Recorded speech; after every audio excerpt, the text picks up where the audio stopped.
So, what actually makes a world leader dangerous?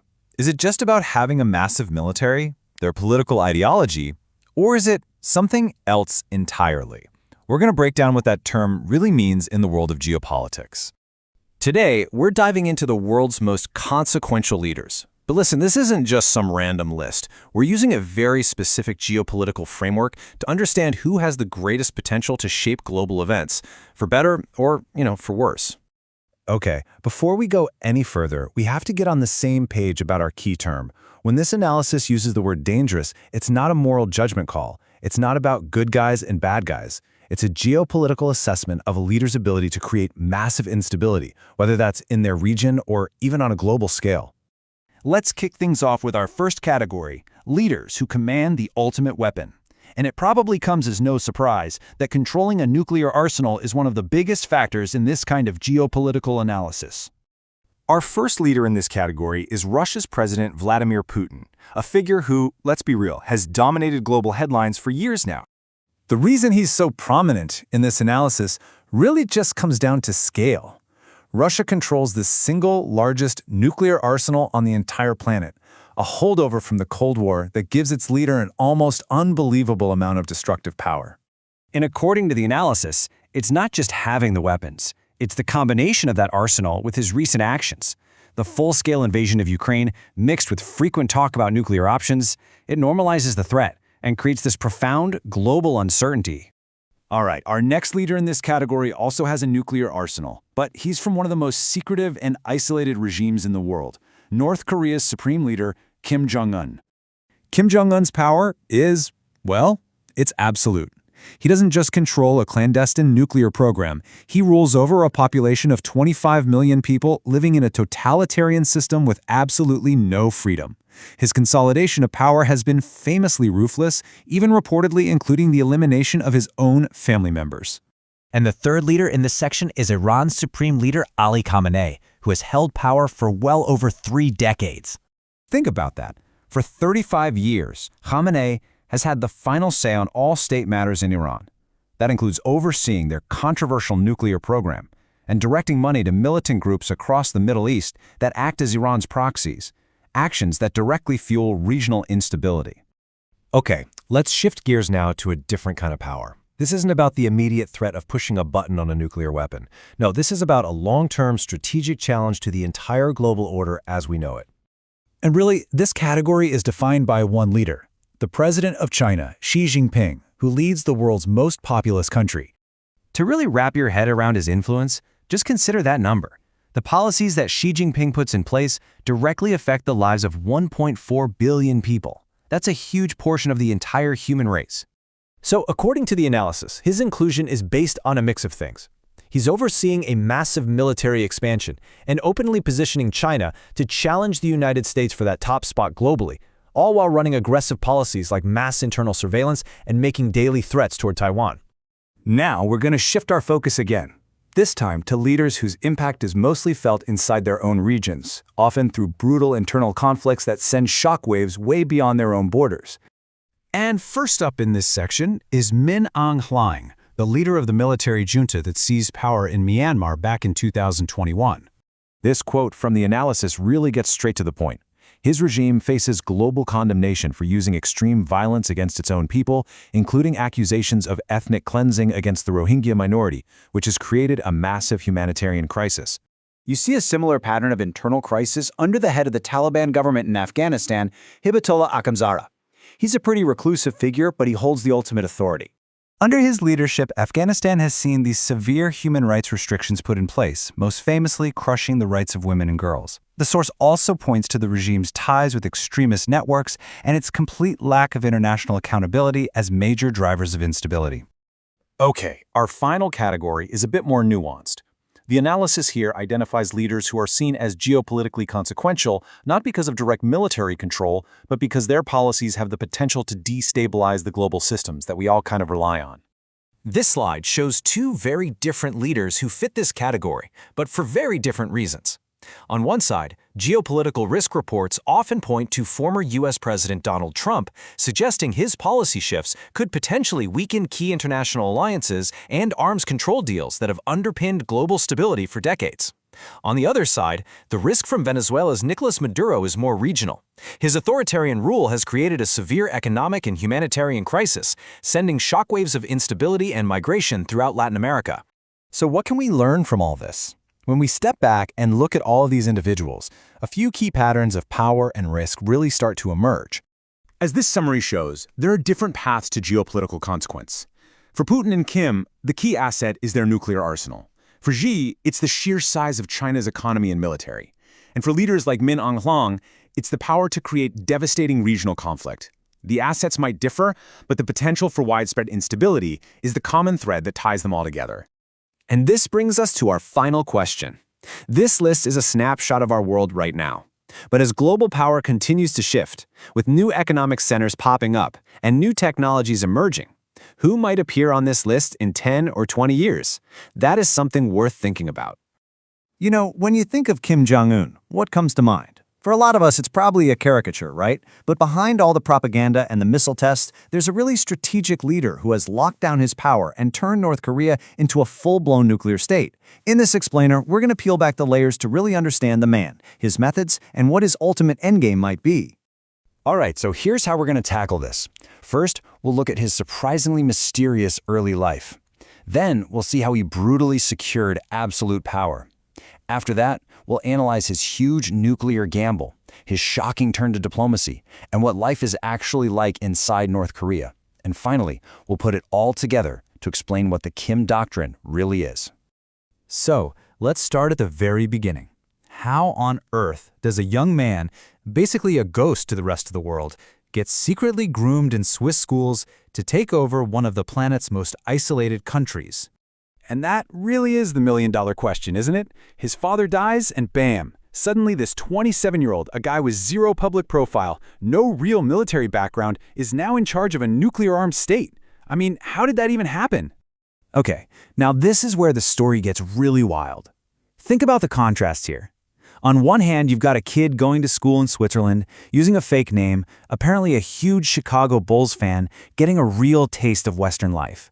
But on the other hand, he's the secret heir to this isolated authoritarian dynasty. And get this, he wasn't even introduced to his own people as the successor until 2010, just 1 year before he took power. Okay, so you're young, you're new, and you need to establish absolute authority. How do you do it? Well, for Kim Jong-un, the answer was swift and unbelievably brutal.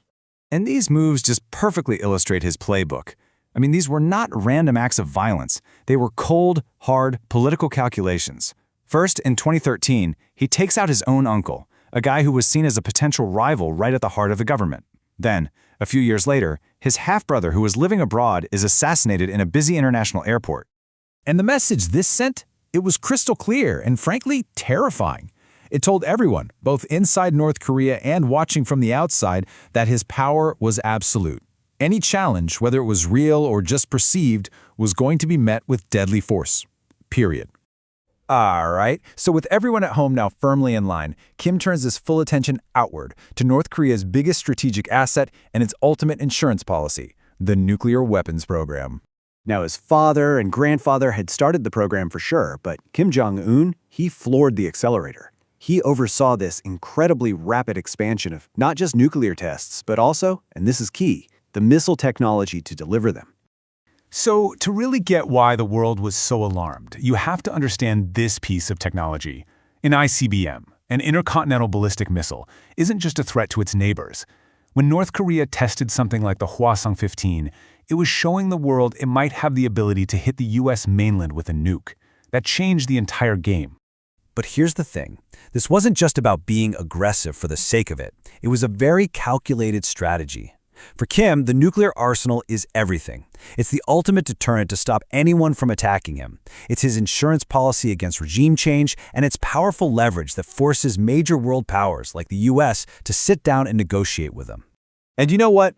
His massive gamble paid off. By the end of that decade, whether the world wanted to officially admit it or not, North Korea had basically achieved its primary goal. It was a nuclear-armed state. So then, just when everyone thinks they have him figured out as the guy who only tests missiles and makes threats, he does a complete 180. He pivots from talk of fire and fury to historic face-to-face diplomacy. I mean, the speed was just dizzying. Look at this timeline. In 2018, he's meeting with the leaders of South Korea and China. Then comes the moment no one ever thought they'd see, the first ever summit between a sitting US president and a North Korean leader in Singapore, and then another one just a few months later in Vietnam.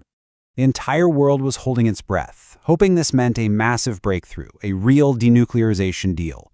But what actually happened? Well, the talks in Hanoi completely fell apart, with no deal. And it wasn't long after all the handshakes and photo ops that the missile tests started right back up again. So, while Kim is on the world stage playing this incredible game of high-stakes geopolitical chess, what is life actually like for the millions of people living back home under his rule? For the average North Korean, life is dominated by these three massive, interconnected challenges. But that economic piece is actually more complex than it looks. While international sanctions and the broken state-run economy cause huge problems, there's also this network of unofficial private markets that have popped up, called Jongmadong. And this creates a really fascinating tension between total state control and this sort of grassroots survival capitalism. And this really drives home just how total that state control is. We're talking no free elections, no free press, nothing. Any kind of dissent is just crushed. The UN has documented this huge system of political prison camps. And on top of it all, the population deals with chronic food shortages and the weight of those heavy sanctions. It's a society where just surviving often means navigating the state's harsh rules and the unofficial market economy at the same time. So, let's put all these pieces together. The secret heir from Switzerland, the ruthless ruler who eliminated his rivals, the nuclear strategist, and the surprising diplomat. What does it all add up to? Now, what's really interesting here is how this table puts his rule into context. He's not a standalone figure, he's the third act in a family dynasty. His grandfather, Kim Il-sung, was the founder who built this intense personality cult. His father, Kim Jong-il, focused everything on a military-first policy. Kim Jong-un's unique stamp has been to finish the nuclear program and then use that status to engage in this really selective, high-stakes diplomacy. So, when you boil it all down, the most important takeaway is to look past that simple caricature. He's not just some unhinged madman. He's a strategic and, in his own way, a rational ruler, even if a brutal one, and every single decision he makes seems to be guided by one single overarching goal, the survival of his regime at any cost. And that really leaves us with the ultimate question about his legacy. Will he be remembered as a leader who actually created a weird kind of stability by making war unthinkable with nuclear weapons? Or has his very success in building that arsenal made the entire world a far more dangerous and unstable place? The final answer to that question is still being written. All right, let's dive in. Today, we're talking about a figure you simply can't ignore if you want to understand our world, Vladimir Putin. He's been at the center of Russian power for more than 2 decades, and his story is absolutely key to understanding modern geopolitics. So, it begs the question, who is this man really? You see him on the news all the time, but his journey from a quiet spy in the KGB to one of the most powerful leaders on the planet, well, it's a pretty remarkable story. And to give you a little perspective on just how long he's been around, think about this. He's been either the president or prime minister of Russia since 1999. That's an incredible run, making him one of the longest-serving leaders anywhere in the world. He is, for all intents and purposes, the architect of modern Russia. To really get a handle on the president, you've got to start with the spy. His whole worldview, his foundation, wasn't built in some political office. Nope. It was forged in the secret world of intelligence, right at the peak of the Cold War. You know, his path seems like it was set pretty early on. He grew up in Leningrad, what's now St. Petersburg, and was totally fascinated with the world of espionage. So, after law school, he went for it. He joined the KGB, the legendary Soviet security agency, and even landed a posting in East Germany. He was right there on the front lines of the Cold War. And then, it all came crashing down. When the Soviet Union collapsed in 1991, Putin called it the greatest geopolitical catastrophe of the 20th century. And that's not just a soundbite. That profound sense of loss, of national humiliation, it became the engine for his entire political vision. After the Soviet Union was gone, Putin's rise to power was just incredibly fast. He went from a city job in St. Petersburg to the corridors of power in Moscow, and eventually to the head of the FSB. That's the agency that replaced the KGB. And then, bam, On New Year's Eve, 1999, President Boris Yeltsin suddenly resigns and just hands the keys to the country over to him. Okay, so now he's in charge. His first job? Consolidation. Russia in the 90s was chaotic, to say the least. Putin's goal was to take that chaos and forge a new, much stronger, much more centralized Russia. And he didn't waste any time. He went right after the powerful oligarchs, the billionaires who gotten incredibly rich during the wild 90s. He pulled power back from the regions to the central government in Moscow. He took state control over the major TV stations and media. And he launched a really tough military campaign to bring the breakaway region of Chechnya back under federal control. Now, you gotta say, his timing was pretty good. The 2000s saw a huge spike in global prices for oil and gas, which are Russia's lifeblood. That money flooded into the country. The economy grew, people's lives got better, and all that economic stability, it went a long way in cementing his popularity at home. Then, in 2008, he hit a roadblock. The Constitution said he could only serve 2 terms in a row as president. So what did he do? He came up with this clever arrangement they called the tandem. He stepped down to become prime minister, and his close ally, Dmitry Medvedev, became president. But honestly, nobody really doubted who was still calling the shots. And just as everyone predicted, after 1 term as prime minister, Putin was back in the president's office in 2012. But here's the really big deal. While he was away, the rules were changed. Presidential terms were extended from 4 years to 6. This move basically paved the way for him to stay in power for a very, very long time. His return to the presidency really marked a new chapter. The first phase of stabilizing Russia was over. Now, a totally new, much more confrontational era in foreign policy was about to kick off, one that was going to challenge the way the world had worked since the Cold War ended. And 2 huge moments would come to define this new era. First, in 2014, Russia annexed the Crimean Peninsula from Ukraine. The West responded immediately with sanctions, and relations basically went into a deep freeze.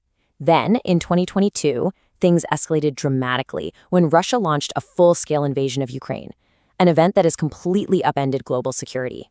To understand the whole Crimea situation, you have to look at 2 completely different stories. The Kremlin's view was that they were righting a historical wrong.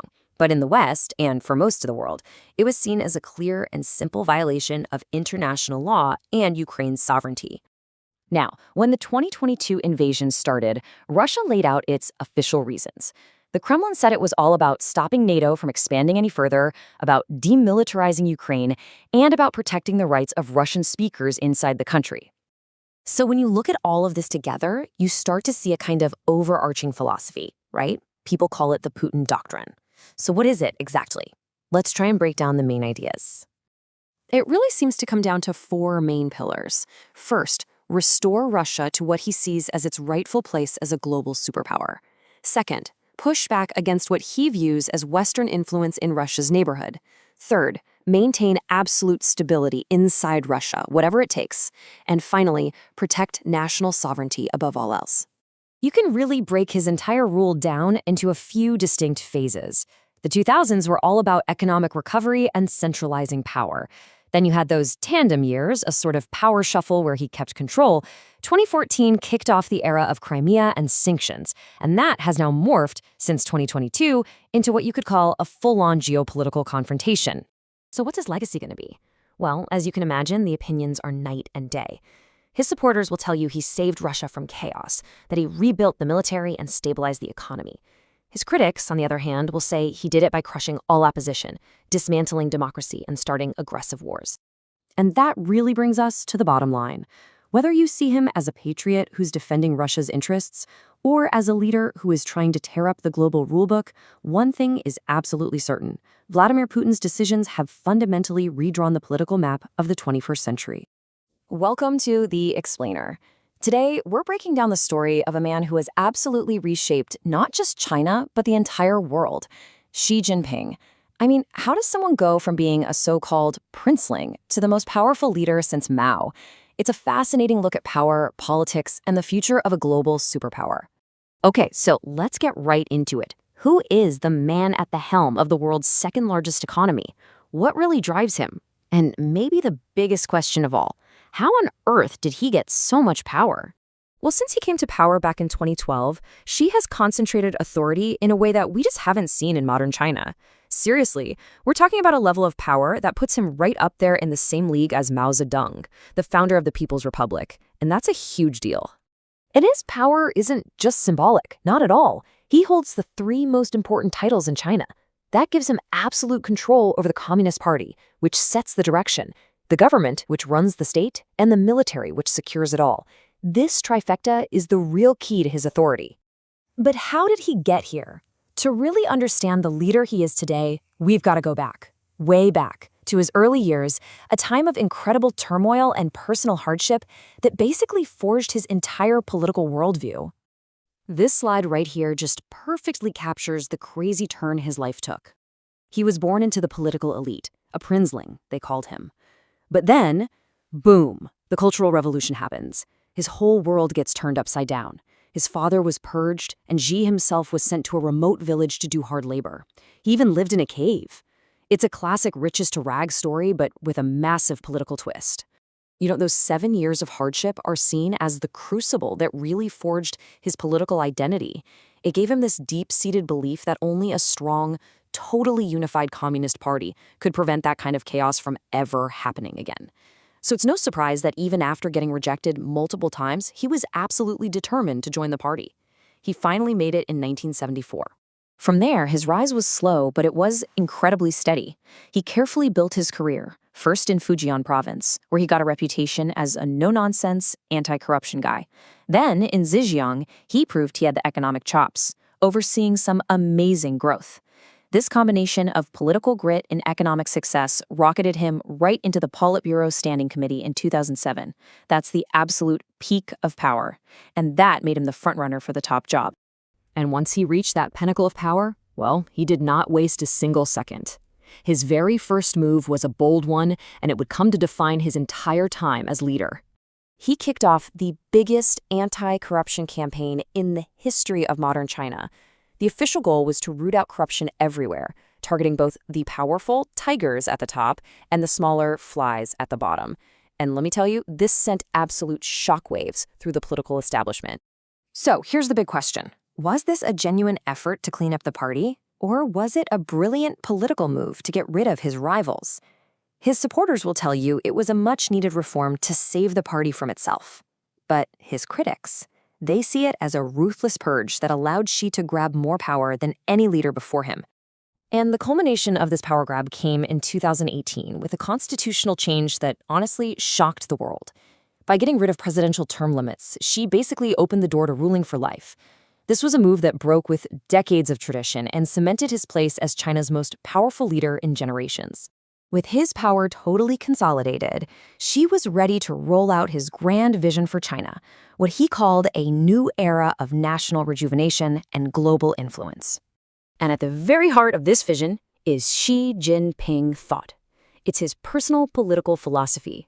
And get this, he had it written into the Constitution itself. That move elevated him to the same ideological level as Mao and Deng Xiaoping, the 2 most legendary figures in the party's history. It was a huge signal of his authority and his long-term plans. He also pivoted China's whole economic strategy. The old era of growth at all costs was over. The new focus is on something he calls high-quality development. That means a more state-guided model that puts a premium on national security, technological self-sufficiency, and just more government control. Now, this new approach led to a series of really bold and, you could say, controversial policies. We saw a major crackdown on tech giants like Alibaba and Tencent, a big push for common prosperity to tackle inequality, and of course, the globally disruptive zero-COVID policy that kept the country under incredibly strict controls for years. But Xi's ambitions were never just limited to China's borders. He also set out to totally transform China's role in the world, to move it from a cautious, inward-looking power to a much more assertive and ambitious global player. His signature foreign policy on this front is the Belt and Road Initiative. It's a massive infrastructure project. People have called it a 21st century Silk Road. By funding and building roads, ports, and railways all across Asia, Africa, and Europe, China is expanding its economic and political influence on a truly global scale. And look, one of the defining features of Xi's rule has been the escalating rivalry with the United States. This isn't just a trade war anymore. It's a full-blown strategic competition for global dominance. It's playing out in technology, in military power, and in geopolitical influence all across the map. And at the very heart of this rivalry is Taiwan. Xi has made it crystal clear that reunification is a top priority for him, and he's ramped up the pressure on the self-governing island, militarily, economically, diplomatically, to try and achieve that goal. And he has not ruled out the use of force. So what is Xi's legacy gonna be? After more than a decade in power, with a third term secured and no clear successor in sight, it's a question that is gonna shape the future of China, and really the entire world. This timeline here gives us a great bird's-eye view of his reign. You can see the clear progression, right? First, it was all about consolidating power at home with that anti-corruption campaign. Then, it was about projecting that power abroad. And now, he's facing the challenges of a slowing economy and a much more contentious global environment. So, how will history judge him? Well, supporters will say he restored order to the party. He lifted millions of people out of poverty, and he made China a true global superpower. But critics, they'll point to the erosion of political freedoms, the crackdowns on dissent in places like Hong Kong and Xinjiang, and the rise of a more aggressive China on the world stage. So the question really remains, will Xi Jinping be remembered as the great visionary who led the rejuvenation of the Chinese nation, or will he be remembered as an autocrat who snuffed out dissent and created a much more authoritarian China? Only time is going to tell, but one thing is absolutely certain. His legacy is going to be debated for decades to come. All right, today we're diving into one of the most powerful and long-serving leaders on the entire world stage. We're talking about a figure who has really shaped the Middle East for decades, Iran's supreme leader, Ali Khamenei. Let's get right into it. Okay, so let's just kick things off with a pretty direct question. When you think about who's in charge in Iran, who's the first person that comes to your mind? For a lot of us, it's probably the president. That's the person we usually see on the news, right? But here's the thing. That's not where the real power is. The true center of gravity, the person with the final say in the entire Iranian political system, it isn't the president. To really get a handle on how Iran works, you have to first understand the unbelievable amount of power that's concentrated in this one single office, the office of the supreme leader. So the official title is Rabar, which translates to supreme leader. And this is not just some fancy ceremonial role. The definition says it all. This person has the final say on all state matters. That is a level of authority that's pretty much unmatched anywhere else in the world today. And just look at how far that authority goes. We're talking about direct, personal control over the entire military, and that includes the super powerful Islamic Revolutionary Guard Corps, the IRGC. He also controls the courts, all the state media, and sets the direction for national policy. And maybe the biggest one of all, he oversees the Guardian Council. That's the group that actually gets to decide who is even allowed to run for office. So the big question is, how on earth did one man end up with this much absolute power? Well, as you're about to see, his journey to the top was anything but predictable. Khamenei's story starts back in 1939 in the holy city of Mashhad. By the 60s, he was a young, fiery activist in the movement against the Shah. After the revolution in 79, his career took off, and he actually became president in 1981. But the real turning point, the moment that changed everything, was in 1989. The founder of the Islamic Republic, Ayatollah Khamenei, died, and Khamenei was chosen as his successor. And this is where it gets really interesting. His selection was a huge shock to pretty much everyone. Khamenei just didn't have the senior religious ranking that was traditionally seen as necessary for the job. In fact, some people argue that's exactly why he spent the next 30-plus years so methodically and so ruthlessly building up his power base. Okay, so he gets this incredible power, almost out of nowhere. The next question is, how has he managed to not just hold on to it, but actually expand it? For over 3 decades. Well, you can really break his strategy down into 3 core pillars, and this framework is a really useful way to understand how the system he built actually works. The first, and maybe the most important pillar, is the Islamic Revolutionary Guard Corps, the IRGC. Khamenei took this group and massively expanded its role. He basically turned it into his own personal loyal army, a massive military and economic force he uses to keep control at home and push his influence across the Middle East. Pillar number 2, the Guardian Council. By controlling this powerful group, Khamenei effectively controls the entire political scene. The council vets every single candidate for president and parliament, and it can reject any law it doesn't like. It is the ultimate political gatekeeper. And the third pillar is his direct control over other key parts of the state. This means all the state-run media, which lets him shape the story everyone hears, and huge economic foundations. He's even set up special decision-making bodies that just bypass the elected president and parliament, making sure his word is always final.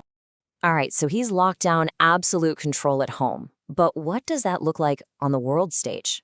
Let's take a look at how this all plays out in his foreign and domestic policy. You really have to see his leadership as a kind of dual strategy, two sides of the same coin. They're totally connected.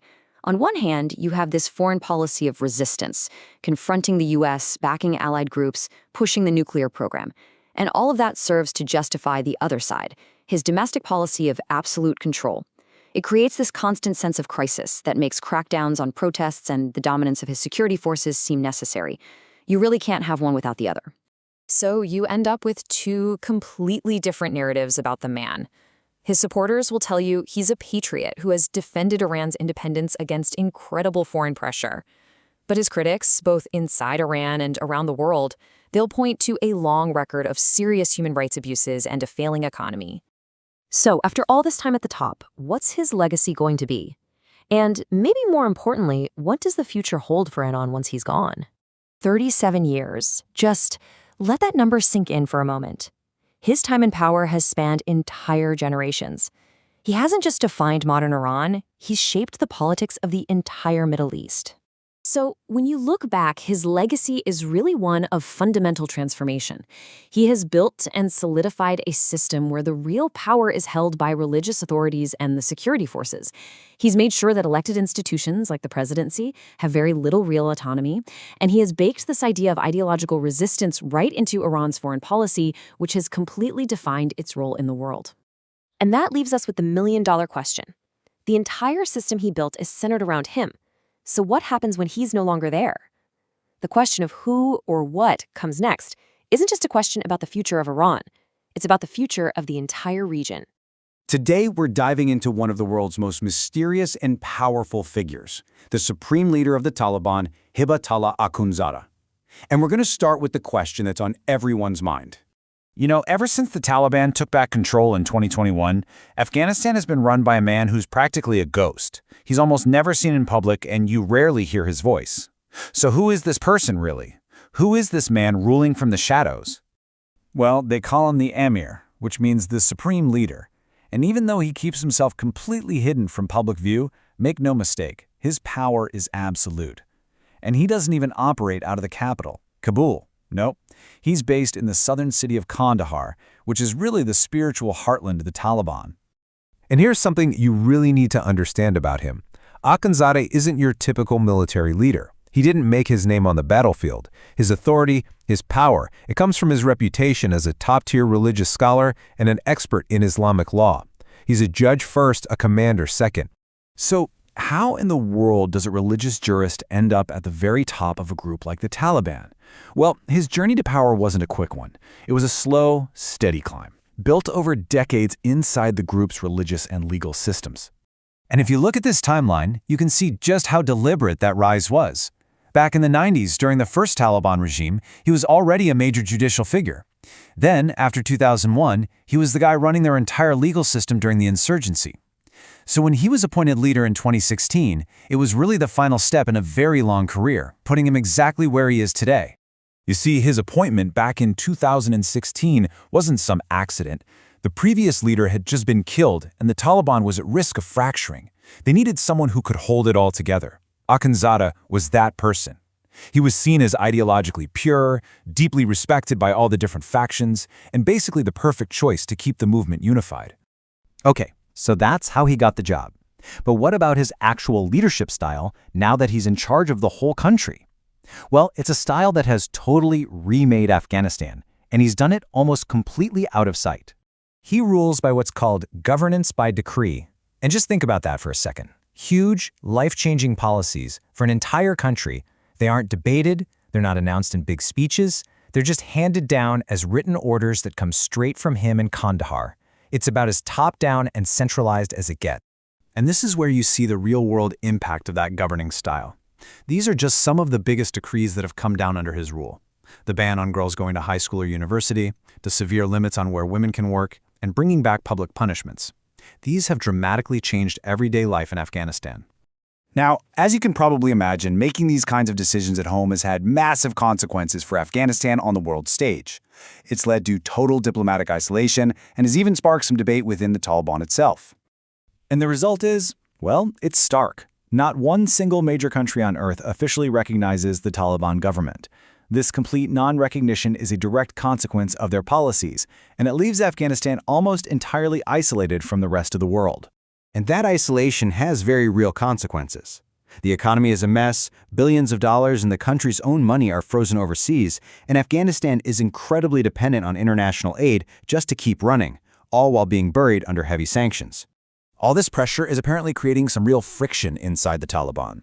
On one side, you have the Kandahar-based hardliners who are totally aligned with Akhundzada. For them, it's all about ideological purity. But on the other side, you've got these so-called Doha pragmatists, political guys who are involved in negotiations and are said to be more open to dealing with the outside world to try and fix some of these crises. So this really gets to the heart of the debate around his rule. His supporters will tell you, hey, he brought security, the constant bombings in cities have stopped. But his critics fire right back, pointing to the crushing restrictions on women, the complete lack of any democratic process, and an economy that's in freefall because of this isolation. But when you strip everything else away, you find that Akhundzada's entire leadership philosophy is really driven by one single non-negotiable principle. It explains almost every decision he makes. And this is it, right here.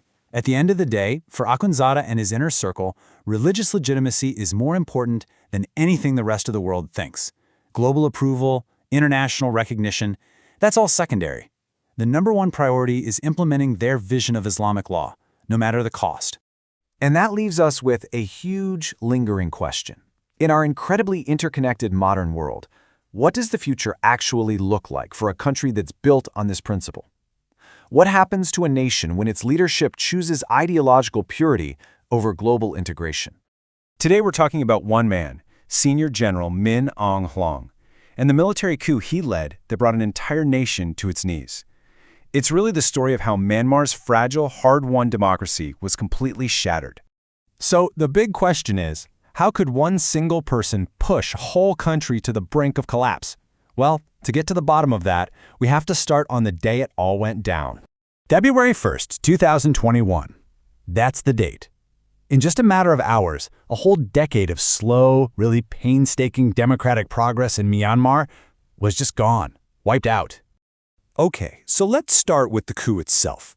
We really need to unpack what happened that day to grasp the crisis we see now. How did the military actually pull this off? You know, this thing was incredibly fast and brutally efficient. Before the sun was even up, soldiers were out, detaining the country's civilian leader, Aung San Suu Kyi, and a bunch of other top officials. Bam! A state of emergency is declared, and just like that, the military, which is called the Tatmadaw, was right back in the driver's seat, holding the absolute power it had for decades. So, what was the military's excuse? Well, their official story was that there was widespread fraud in the 2020 election. You know, the one Aung San Suu Kyi's party won by a landslide. But here's the thing. Almost nobody bought it. International observers looked into it and found no proof of any major issues. So it started to look a lot less like defending democracy and a whole lot more like just a straight-up power grab. And that brings us right to the man pulling the strings. Because really, to understand this coup, you absolutely have to understand the man in charge. Senior General Aung Hlaing. Okay, before we go any further, there's a key term you need to know, the Tatmadaw. Now, on paper, it's just the official name for Myanmar's military. But in reality, it's so much more than that. For most of Myanmar's modern history, the Tatmadaw has been the most powerful institution in the entire country. We're talking total domination of politics, business, you name it. So, Aung Hlaing's story, it isn't one of some charismatic, popular leader. Not at all. He was born back in '56, and his entire life has been the military. Think of him as a quiet, by-the-book kind of officer who just steadily, methodically climbed the ranks. And by 2011, he made it to the absolute pinnacle, commander-in-chief. Yeah, this is not a guy who's out there rallying crowds. His power doesn't come from the people, it comes from his absolute, unwavering loyalty to the Tatmadaw itself. He is the institution. He completely embodies its core beliefs in strict discipline and a rigid, unshakable chain of command. And you know, the 2021 coup wasn't the first time the world got a glimpse of his methods. Far from it. We'd already seen his playbook in action during another major crisis, one that got him condemned all over the globe. Just look at this number, over 700,000. It's almost impossible to wrap your head around. Between 2016 and 2017, that's how many Rohingya Muslims were forced to flee Myanmar for their lives, pouring into neighboring Bangladesh.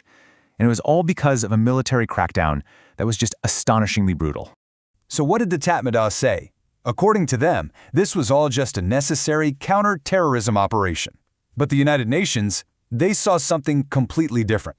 They called it ethnic cleansing, even pointing to possible genocide. As you can imagine, this crisis led to heavy international sanctions and pretty much made him an outcast on the world stage. Okay, so let's fast forward back to the coup's aftermath. If the Tatmadaw thought this power grab was going to bring stability, they were dead wrong. Instead, it plunged Myanmar into a completely devastating crisis that has just torn the nation apart. And the way it unfolded was just tragic, and in a way, predictable. First, you had these massive, peaceful protests everywhere. But then the military responded with deadly force.